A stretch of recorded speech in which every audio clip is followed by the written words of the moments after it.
What's up, ladies and gentlemen? Welcome back to the channel. My name is ThatGamingDad25, and today we're going to be giving our opinions on the locked in set as well as a 97 plus premium pack and park.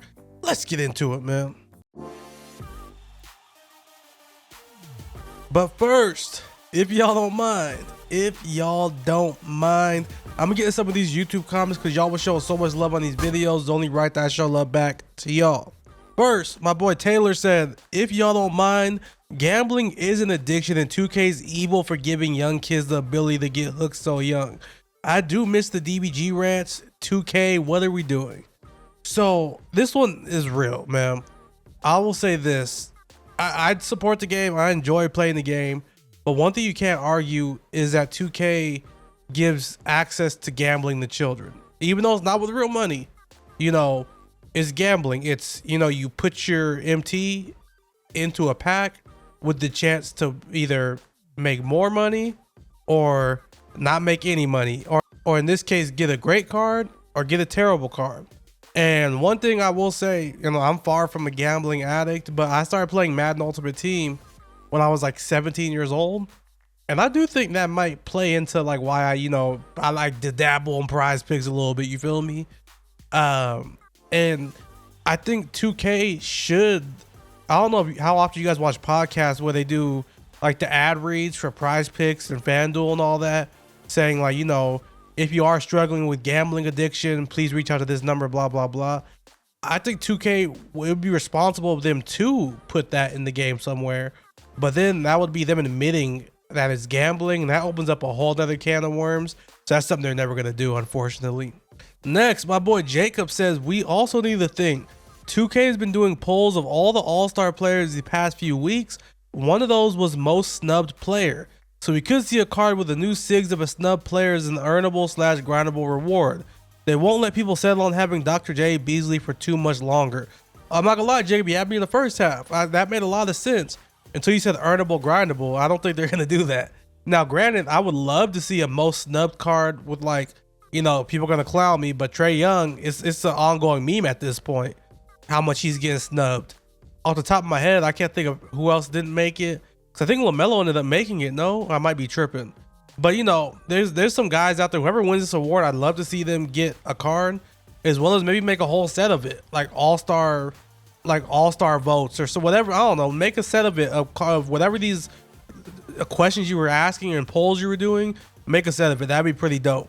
That is gonna wrap up the YouTube comments. As always, if you want to be featured in tomorrow's video, be sure to drop a comment down below.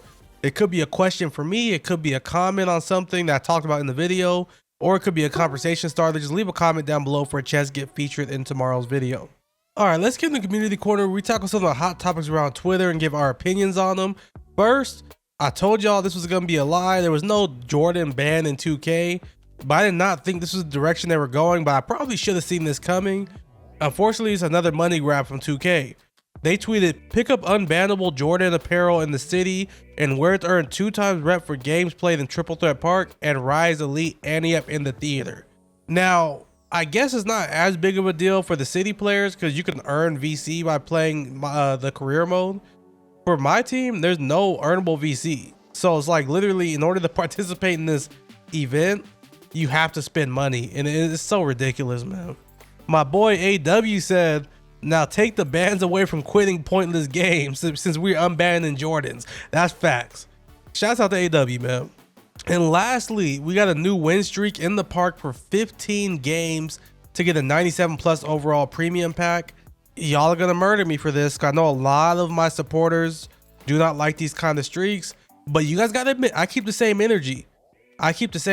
When I say, you know, a bad card is, you know, good to somebody in the 5-game streaks, or I say the breakout rewards may not be like as good as the online rewards, but they're still good for somebody. I keep the same energy. I like these kind of grinds. 2K has done a good job of mixing up the grinds. There's grinds that you could just do just from playing the game, like salary cap. There's breakout, there's stuff like that. There's grinds where you actually have to be good at the game, like this, like the 5-game win streaks. There's games like the showdown streaks where you just have to play a lot. You have to play a ton of games. So I think they've done a good job of like mixing in different kinds of grinds. Is this unobtainable for a lot of people? 100%. but not every grind's for everybody. And I'm gonna stand on that hill. I always say it after every single grind.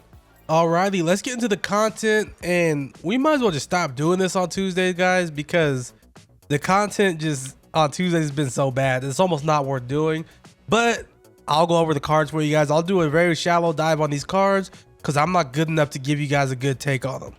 So we'll start with Richard Hamilton. We'll do the pink diamonds first.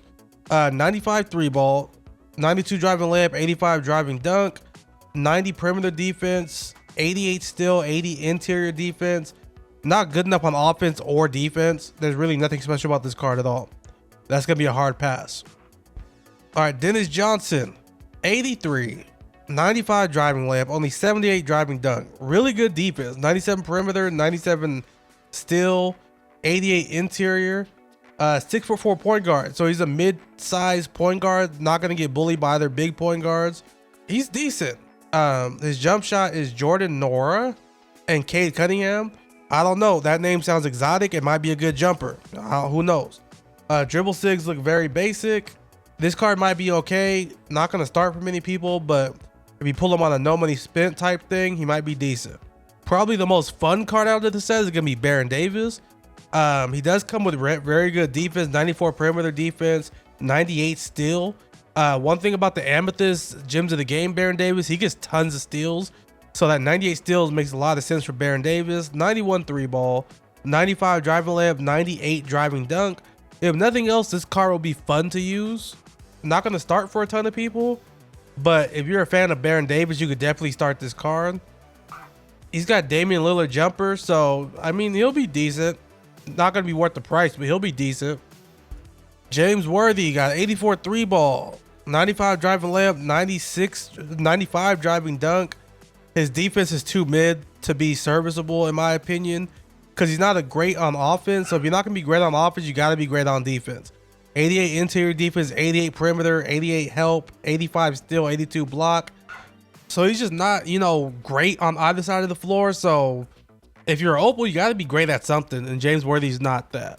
Lastly, we got John Havlicek, which I actually thought was going to be a good card. 94 3 ball, 80 driving dunk, 95 driving layup. Great defense, 97 perimeter defense, 95 steal, 84 interior. So I was like, you know, what's wrong with this card? He's a 6'5" small forward. So he's not going to be any good. He has Kevin Knox jumper, which for some reason I feel like that's a good jump shot. I don't know. The only person that's came out so far with that jump shot is Caron Butler. So if you use that Caron Butler, let me know, is that a good jumper? So this is going to depend heavy on if the diamonds will finally be serviceable, because with some good diamonds, you know, maybe that option pack will be worth it, but as of right now, this set looks like buns. Alrighty, let's get into the moments of the day. We cover some moments from NBA history that happened on today's date. We got a couple interesting ones, some team ones, actually.